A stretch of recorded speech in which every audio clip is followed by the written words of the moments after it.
Good morning, everyone. I'm George Findikakis, and our next panel is on decarbonizing the Greek islands. We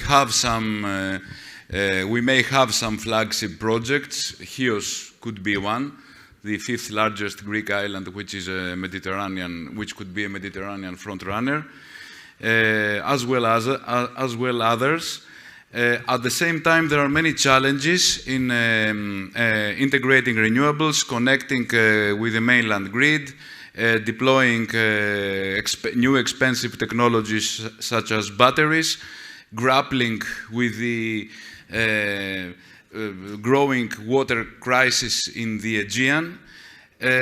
So I welcome our distinguished guests, with whom we will explore all these topics and take a deep dive in all of this. Mr. Aristotelis Aivaliotis, Secretary General of Energy and Mineral Resources at the Ministry of Environment and Energy. Mr. Gianni Chianetta, Founder and Chairman at Greening the Islands Foundation. Mr. Ioannis Kaltsas, Head of Investment Team for Greece and Cyprus at the European Investment Bank, as well as Mr. Georgios Vokas, Professor at the University of West Attica.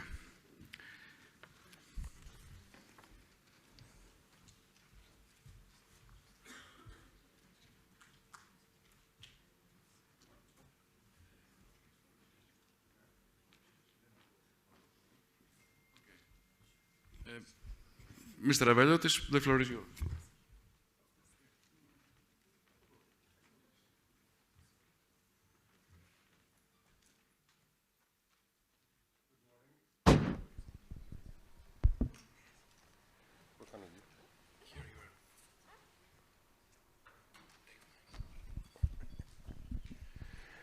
So, good morning. Thank you for inviting me to address the subject, which is a very interesting subject, is the decarbonization of the Greek islands, which evidently it's very important as Greece has so many islands. It's an island country, and we cannot achieve the net zero goals unless we address the needs of the islands. At this moment, we have a lot of independent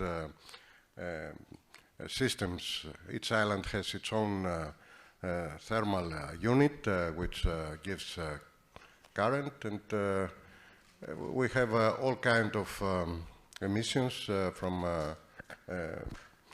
fossil fuels. We have now a very ambitious program. It's the Decarbonization of the Island Fund, which is a unique fund with the kind help of the European Commission and the European Investment Bank. And they will give us a lot of money until up to 2030 in order to achieve the decarbonization of the islands. This fund has been constructed as a single project, and we are about to give the final phases, the investments related, until 30 of June. It's a very demanding task because being a single project, we have to be sure that all the projects, the independent projects related, are in a good position to be finalized in the coming 5 or 6 years. Around 40% of this fund will go for the interconnections of the island, especially for Dodecanese. At this moment, only Crete has achieved the interconnections with the mainland system. Actually, yesterday I was in Heraklion in a special event organized by IPTO for the beginning of operation of Ariadne. Ariadne is the big underneath the sea cable which connects Crete with the mainland. Apart from this, in some Cycladic islands, we have interconnections from DDE, and we are in a good position to take to make this investment of the decarbonization of the Islands Fund possible. As I said, 40% around will be for interconnecting the Dodecanese islands with the main system. And then it's splitted, and we have around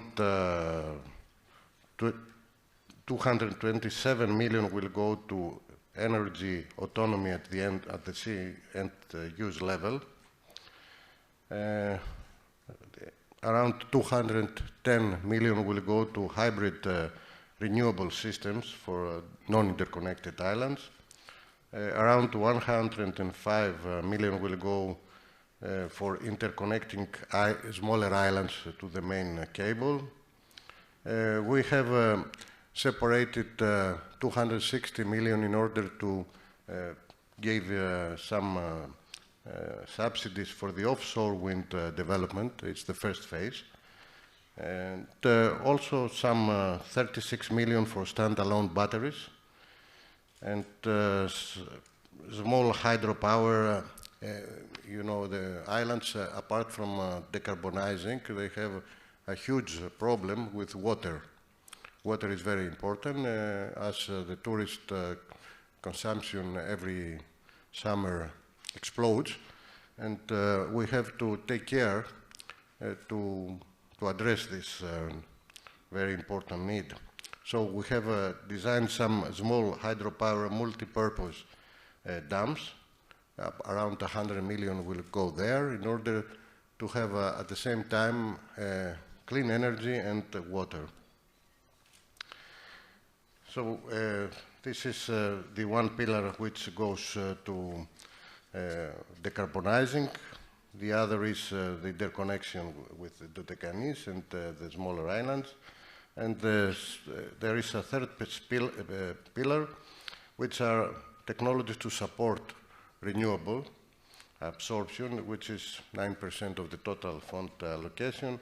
This is specifically for cold ironing, that is giving electricity to the vessels arriving to the ports, and some chargers which at this moment are not non-existing in some islands. We will give 100 million for the cold ironing and 31 million for the charging infrastructure.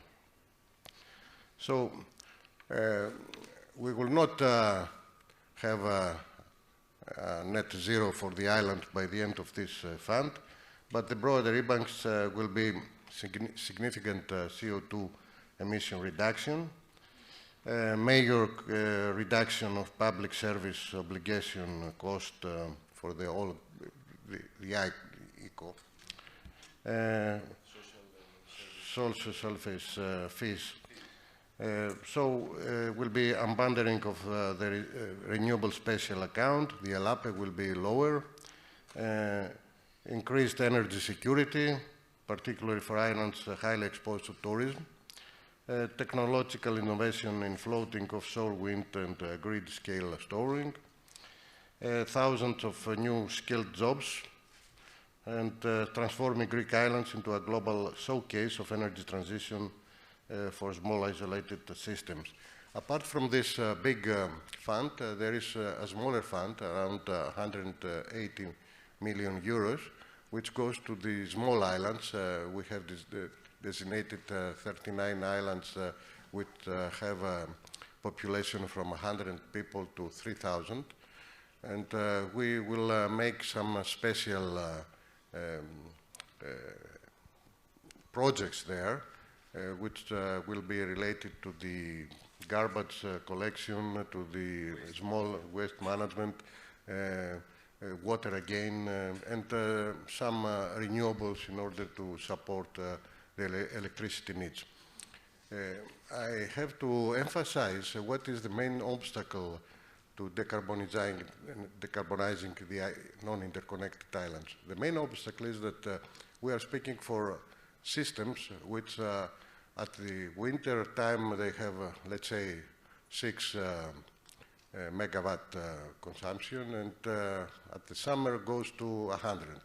So it's a very erratic system, and in order to service it in an economical way, you are constrained from the economical needs to have the base load present.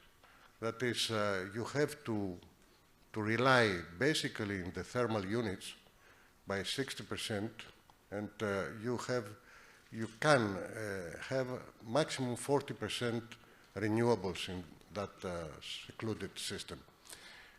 So this constraint is hinting the effort to build more renewables in non-interconnected islands. In order to make them green, and totally green, you have to interconnect them to the main system. That is the main problem we have, and with the help of the Decarbonization Fund and the Greco Islands, as it is called for the small islands, we will ameliorate the situation, but we will not solve it 100%. Is it because of that? I mean, the fact that interconnections are the key issue in order to decarbonize an island. Is it because of that you think to give more money, more funding to interconnections? We will do that. The Decarbonization Fund gives us a very substantial sum. It's about 700 million to decarbonize, to interconnect the Dodecanese. Apart from that, we have the North Aegean Islands, which requires almost the same amount as a subsidy. And we try to find this amount from ESPA, from the Cohesion Fund. We're in negotiations with the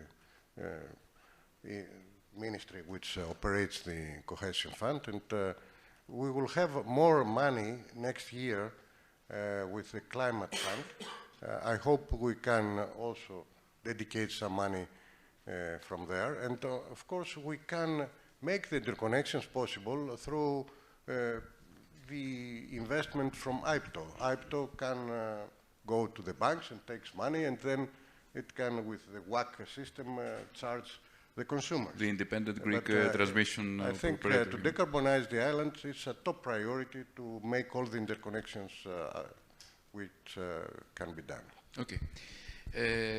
Mr. Chianetta, you have a great experience on decarbonizing on the matter. Could you give us some examples of your work in the Mediterranean as well as worldwide? And as well, in which sectors do we need to accelerate? I mean, framework, in terms of upgrading infrastructure, please. Yes. I have a few slides. But, yeah, sure. Can I Yeah, of course.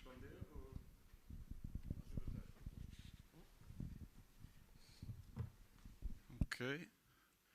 I don't know if my presentation can be shown. Okay, thank you very much. First of all, thank you very much for the organizers for inviting me. It's not the first time, but I've been maybe 2 or 3 times online, and the first time I'm physically present, so I'm so happy to be here in person because it's much different, of course, it's nice.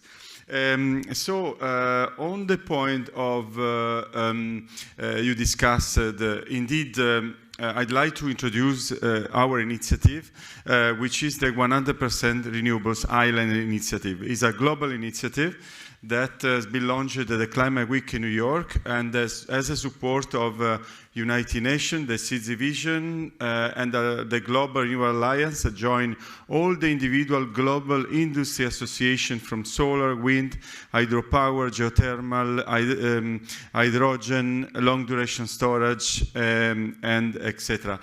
Plus the UFM, Blue Planet Alliance, VSW, and many other organizations. Our goal is that we are discussing about that the world should go 100% renewable by 2050. And the concept is the islands can be a perfect laboratory.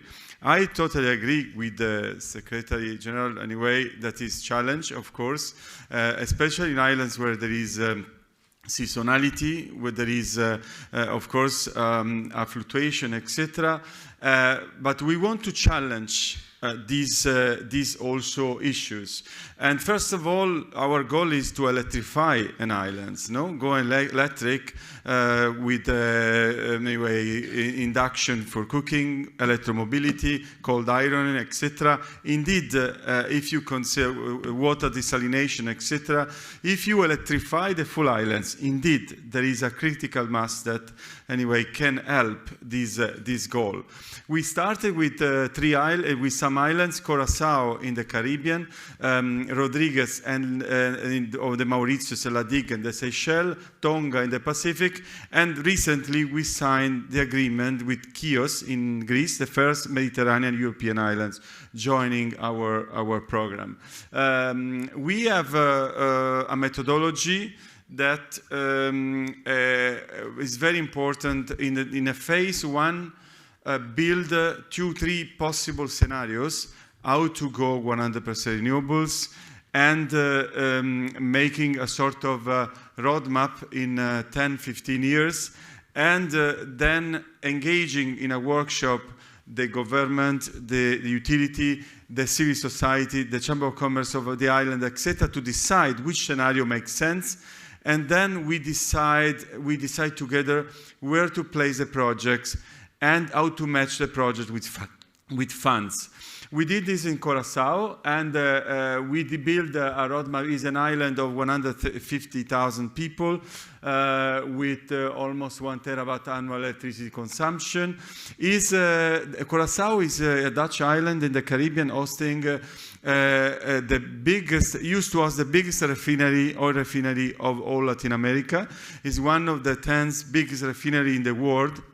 We are talking about practically more than 400 hectares. You see how many barrels and etc. were produced, etc. It's been closed in 2019, let's say, due to the relationship between Venezuela and Europe.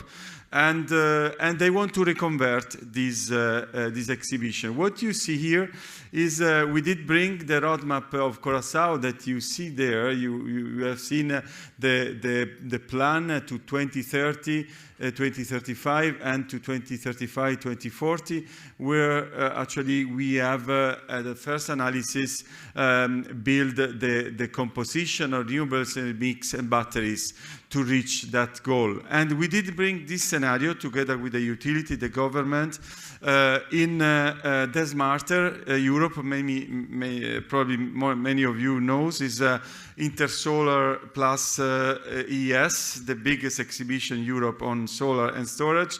And there were 2 teams of research institute, university, competing or collecting the technology from 3,000 companies and proposing solution really, especially on the point of the storage, on the point that the Secretary General was discussing anyway, how really we can accumulate and maximize really the efficiency of the production of the renewables. Indeed, it is a challenge, but we want to face the challenge with the best organization in the world anyway that are on this track, like the Global Industry Association, etc.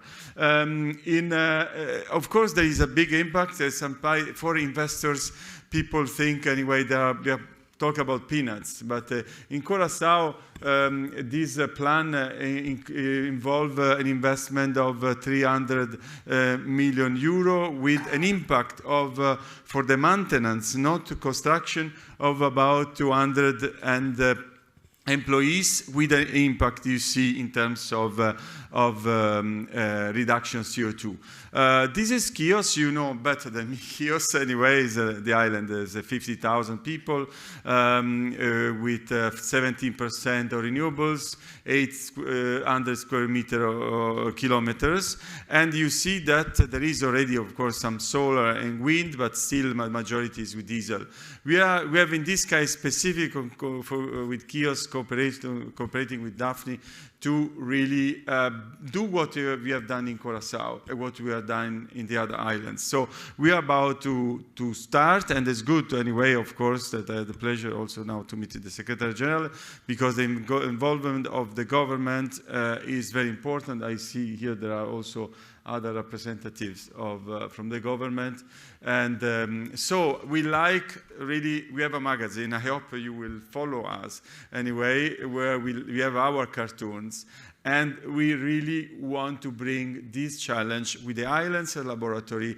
Already we have participated to all the COP, now next week I will be the Ocean Conference with United Nations, with 4 energy ministers from Seychelles, St. Kitts and Nevis, Curaçao, and Tonga, really talking about offshore renewables, which is part of the solution. And we will discuss indeed about how to really disconnect the diesel genset. And the other cartoon representing something that I see the government is targeting, which is the bridge finance. Because there are a lot of money available when the island has a clear strategy, no? And, but we need to build this strategy, we need to make this planning, we need to, of course, where it's possible, interconnect anyway, why not? And empower the island government really to decide about their strategy. And we need early stage finance, which is the meaning of that cartoon we did bring at COP29 in Baku, where I see the government is addressing. But happy to have questions later on. Thank you.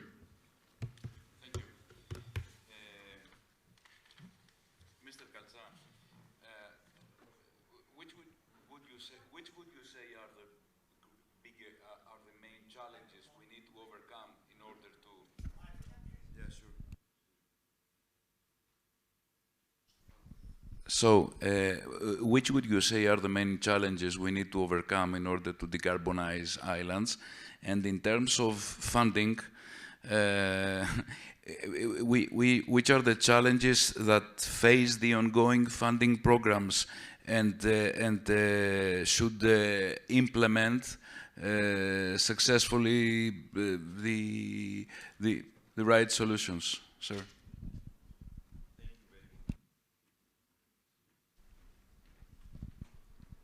Thank you very much. My name is Yannis Kaltsas. I'm heading the EIB operations for Greece and Cyprus. For those of you who do not know the European Investment Bank, it's the financial arm of the European Union. We're the sister institution of the European Commission, and we have a very active role, both helping governments absorbing available grants, but also provide very cheap, very competitive financing for selected projects, like it is, for example, the decarbonization of islands. Before answering on the financial challenges, I want to make sure we were present in Greece since 1963. This year we're going to do above 3 billion euros of financing. But I have to say that looking through the history of our involvement in Greece, never ever before we had such a big opportunity in terms of free money and cheap money flowing to the country. I was comparing a little bit to the beginning of the 80s when Greece entered the European Union, but I think the amount of money is much bigger at this stage, and I think this will be the last wave. To explain myself, okay? There is the EU structural funds, about 26 million. There is the RRF, 26 billion, sorry, 26 billion. RRF, 36 billion. Decarbonization fund dedicated for the Aegean, for the Greek islands, not Aegean, for the Greek islands, with the current carbon prices, a little bit above 1.8 billion. Modernization fund, which is coming, a little bit above 1.5 billion. Just transition mechanism money, about 1.6 billion. And there, if you add also grants that they come from the Innovation Fund, grants that they come from CEF and the other mechanisms, the total amount we calculate is above 70 billion euros in the period between 21 and 28, essentially, that Greece could use. So there's a lot of money out there. The question is, maybe to explain a little bit the role of the EIB. The role of the EIB is to help governments and the European Commission often absorb the free money. For example, for the Decarbonization Fund, the team of Mr. Availiotis, who is working very hard, you can imagine how much work the ministries have all these days to try to make sure the good use of this money during this period. So the team of Mr. Availiotis will submit to the EIB by 30 of June the final proposals. The EIB will evaluate these proposals over the next few months, and then the deployment of these 1.8 billion euros will start. In parallel, the EIB is working with key promoters, private and public sector, to be able to co-finance these projects. For example, IPTO, ADMIE, has submitted to us for the interconnection of the Dodecanese and for the Northern Aegean a request to provide to them loans of about 2.7 billion euros to co-finance with the grants.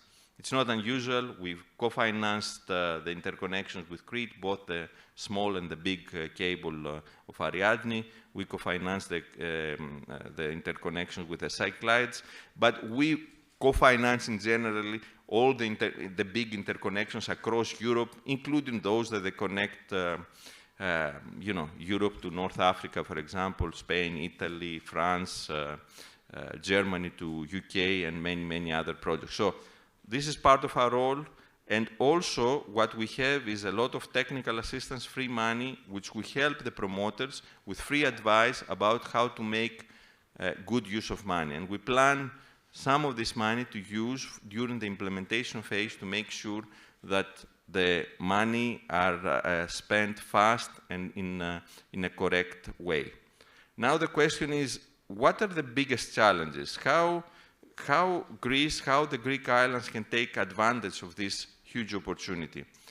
I hate to say, but money is not a constraint. The biggest constraint where we see is lack very often of competent promoters to have the capacity to absorb and to do these projects. And I will give you a simple example. Assume there is no grant. The EIB can provide to water authorities currently loans of 20 to 25 years with grace period of 4 to 5 years. They do not pay anything during the implementation for 4 or 5 years, with fixed interest rate below 3%. Okay? Imagine this, that the water authorities put hybrid systems with no grants. Okay? They will be able, according to our calculations, to repay back these loans in about 10 to 15 years, depending on the case, which means there will be another 10, 15 years that they will make free money. This without grants. Why we are not doing this? Because very often there's not a capacity, there's not a strong promoter who can implement this.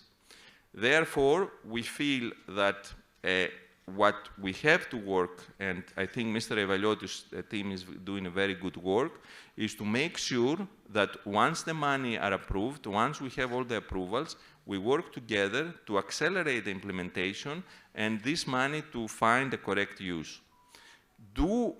Is interconnections the only thing? No, it's not the only thing. Interconnections do not make sense in all islands, okay? We have battery technologies that for some remote islands, they make much more sense than to have interconnections for every single Greek island.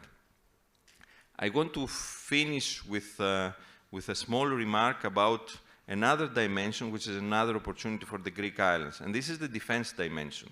Okay, energy independence for the Greek islands, for the European islands, has a particular importance in terms of the capacity of Greece and of Europe to defend itself. It's a lot of money coming for defense. Energy independence for these islands, it is an opportunity. So I hope, and we want to help also Greece to take advantage yet of another opportunity. Thank you very much.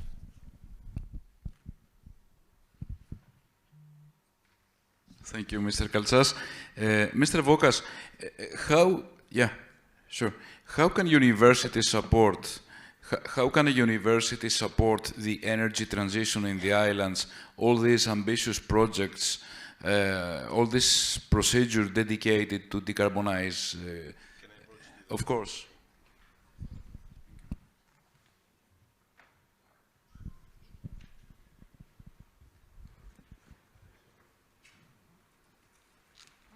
Ladies and gentlemen, thank you very much for being here to this wonderful event. I'm Georgios Fokas, professor in the University of West Attica, electrical engineer, in the electrical engineering department of this university.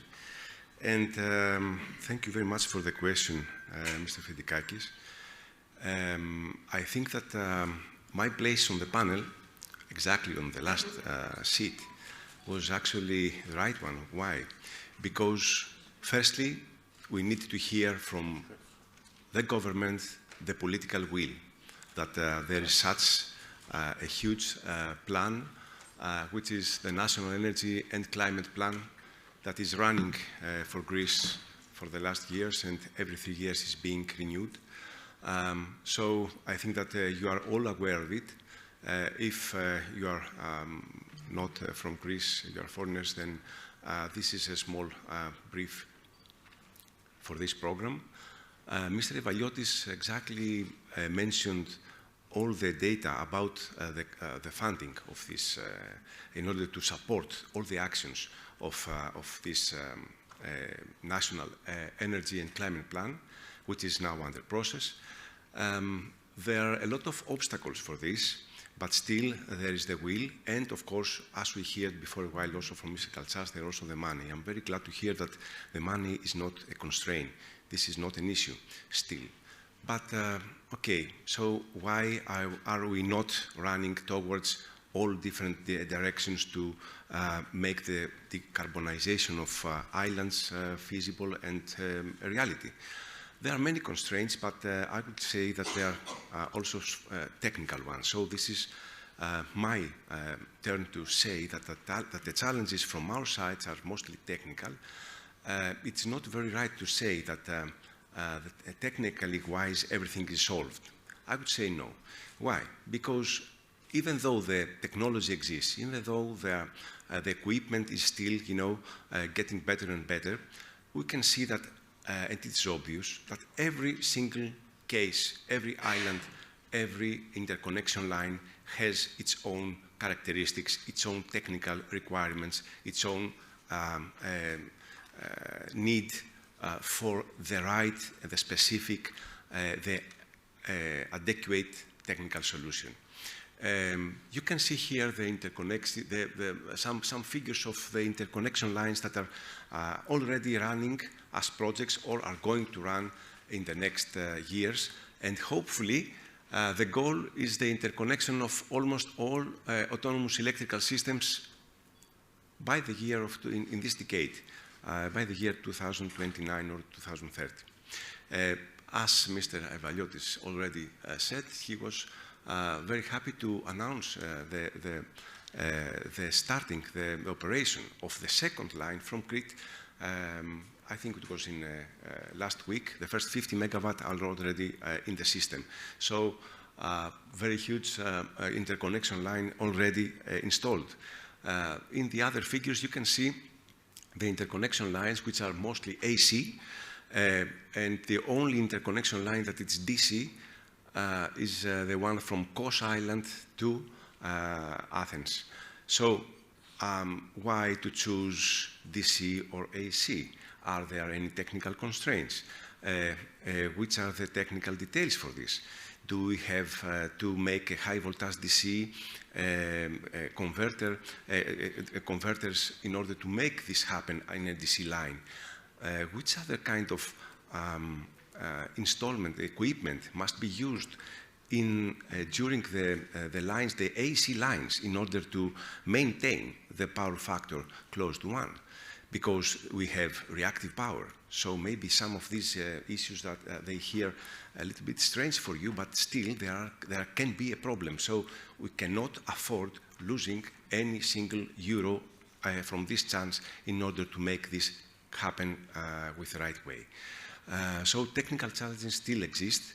the power electronics that are involved are of high quality and of high precision, have to be very well designed and installed in order to have the connection lines really working and with no problem in the future. Of course, for cases that we can see that there are no connection lines, interconnection lines available or possible to connect some islands that are remote or are not expected to be connected, then in that case we have the possibility to make some specific solutions for these islands, hybrid solutions using renewable energy sources and storage. So you can see that, of course, the aims of the Greco Islands actions are, you can see them here in front of you, but some small details about the 4 cases that we are already running, the government is already running with subsidies, is Astipali Island, Center Stratios Islands, Tilos and Halki. You can see that, for example, in Astipalia, in phase A, we are going to cover through the renewable energy sources, which are a photovoltaic system of 3.5 megawatt peak and a storage of 9.1 megawatt hours. We're going to cover 61% of the need of the island, while in the phase B, after the extension of the hybrid system, we're going to cover more than 80%. So it is possible, it is feasible, it is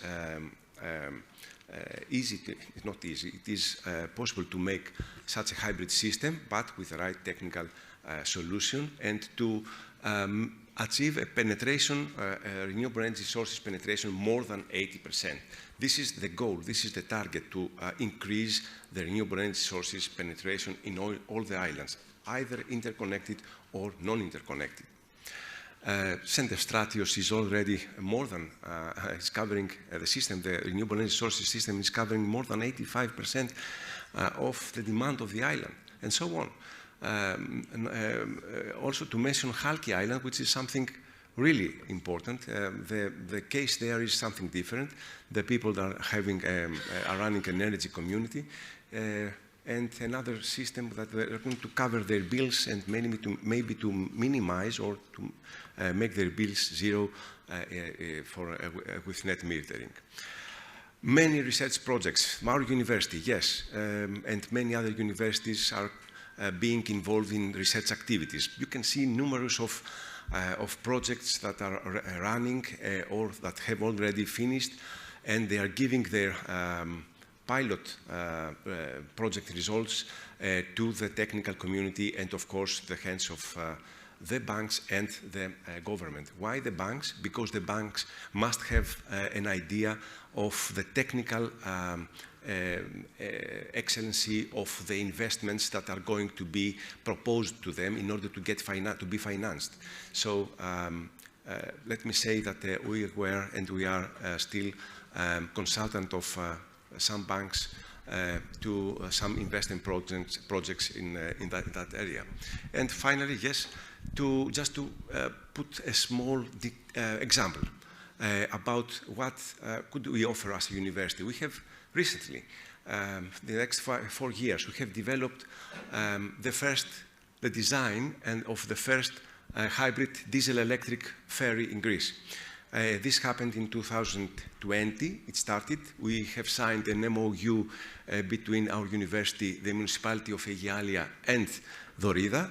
In the middle, they're not islands, but exactly they're connecting Peloponnese with Greece, the rest of Greece, and central Greece, and in the middle there is a small island of Trizonia. So you can see that we are using here a vessel that it is already found, and we are not going to have such kind of pollution as usually have in this kind of cases with conventional ships. Okay.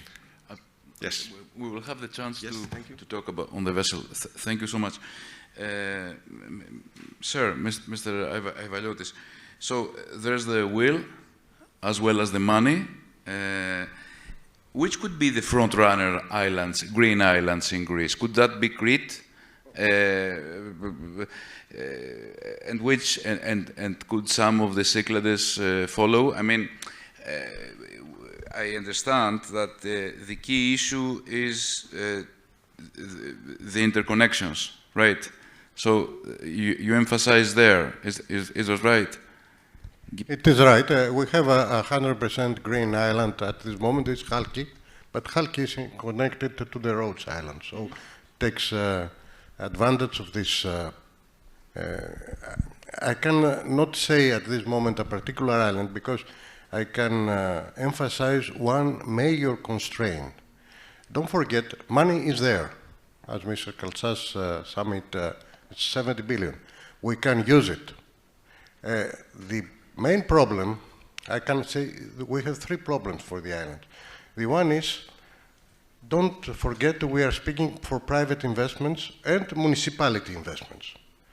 For private investments, we have to address the need of these people to earn money. So the CBA, in some cases, must be positive in order to achieve these goals. For municipalities, we have at this moment 350 municipalities in Greece. Do you know how many they have this administrative capacity? We have defined what is administrative capacity, and we ask all these municipalities to address this issue in order to take subsidies or to take money from European sources. 20. None of this is island.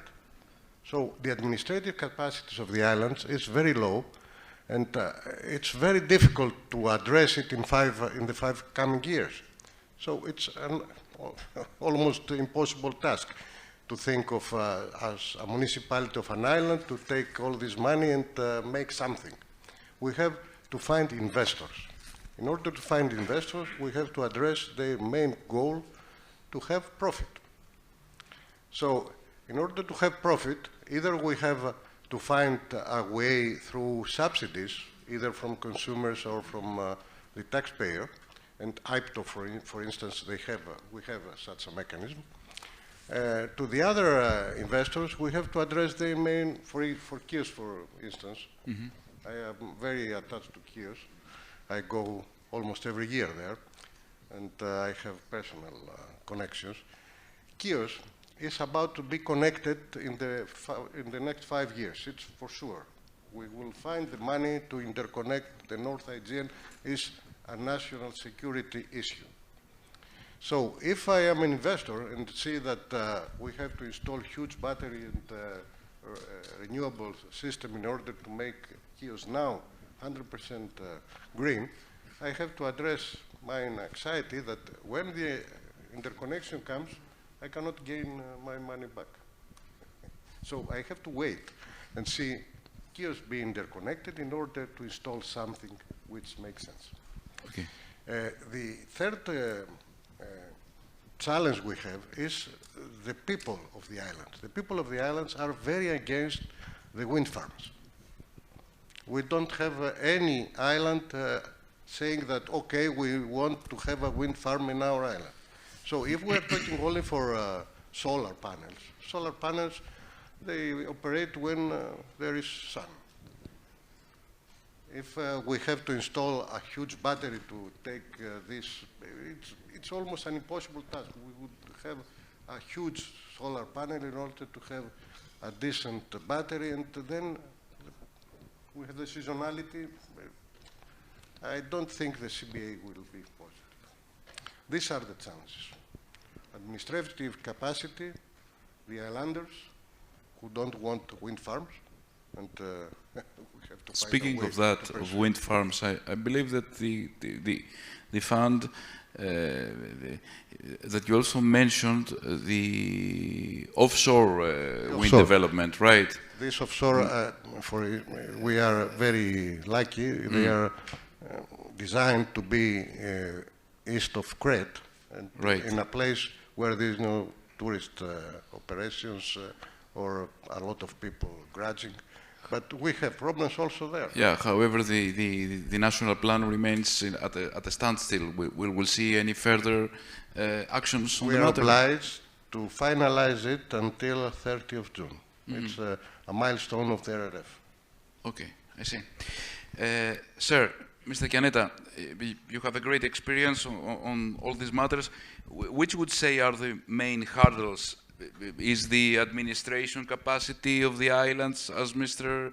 Aivaliotis mentioned, the lack of competent promoters, as Mr. Kaltsas said? Please. Yes, first of all, I'd like to clarify one point. In fact, in my chart, maybe I didn't mention, but we are foreseen, also for Chalky, that Chalky will be interconnected by 2030. So when we talk about 100% renewables, it doesn't mean that the island need to be isolated, but we can reduce the cost of battery. It's connected, and there is also, exactly. So we take into account these components that can reduce the cost of the battery. So, but the point is maximize the self-consumption is key. We have seen, I was in Portugal when there was the blackout, and everybody now in Spain, in Portugal, is talking about the island model. No? Maximize the self-consumption locally to reduce the risk of vulnerability, etc. So in parallel with the connection anyways. So this is our goal. Maximize the possibility of, so the challenge, going to your point, is indeed, first of all, to have an holistic approach, because when you do an investment, instead of doing randomly one investment or another, first of all, in our approach, you need to foresee what will be the demand in 10, 15 years, and according to project already planned, ongoing, etc., talking with the islands, and to find the nexus, and indeed to have engaged the community, as the Secretary General said. In our methodology, in this workshop we made in Curaçao, in a 3-day workshop, there were 40 people representing all the community discussing these are the way to go towards 100% renewables, where these are the area that can be utilized in the sea, not in the sea. And indeed, the administration need to be involved, but also the local industry, because this means local jobs, which is very important. So this is the key, engaging also the local industry and make sure that not only multinational companies come to Greece to make business investment, but the local companies are fully engaged and they have a benefit and profit of it. Thank you. Mr. Kaltsas, batteries or interconnections in the Aegean? What do you suggest? Both, clearly both. And I will try to be a little bit positive, because maybe I was too negative the previous time, talking only about the constraints. I think there are many positive signs currently, and there's big opportunity, and things will happen, I have no doubt. What are these positive signs? As I said, money is there, a lot of money. Second, there is a huge private sector interest. When in the European Investment Bank 5 years ago, we got this big mission of energy transition of Europe, and we had to do some hundreds of billions, so 1 trillion euros in a decade, or something of leveraging investment, we thought, oh, come on, there's not this investment. With politicians that they put to us, you know, the civil servants as way of the international organization, some targets that they are unachievable. Now we have in the European Investment Bank such a huge pipeline of energy that they tell us, okay, we cannot do only energy, we have to do also other sectors, housing, defense, etc. Our pipeline for energy projects is unbelievable.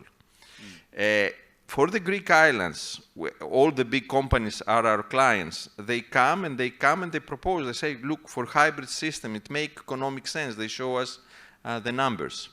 Then, and I think there Mr. Aivaliotis will understand me very well what I say, we see some red tape being removed from us, from the European institutions. So DG Competition, for example, to give us one clearance 2 years ago, was taking us 8 months, 9 months. Now in projects we're involved, at least with the EIB, clearance from DG Competition, because it's necessary when there is grant to be also, is coming very, very swiftly. Okay, there's a change of geopolitical situation. Europe realizes it has to be more realistic and more. So there are many positive signs out there, and I'm optimistic that both interconnections, I don't think 2029 will happen, all the interconnections. I think it will take some more years. My guess, if I have to make a guess, is by 2035 we're going to have these interconnections.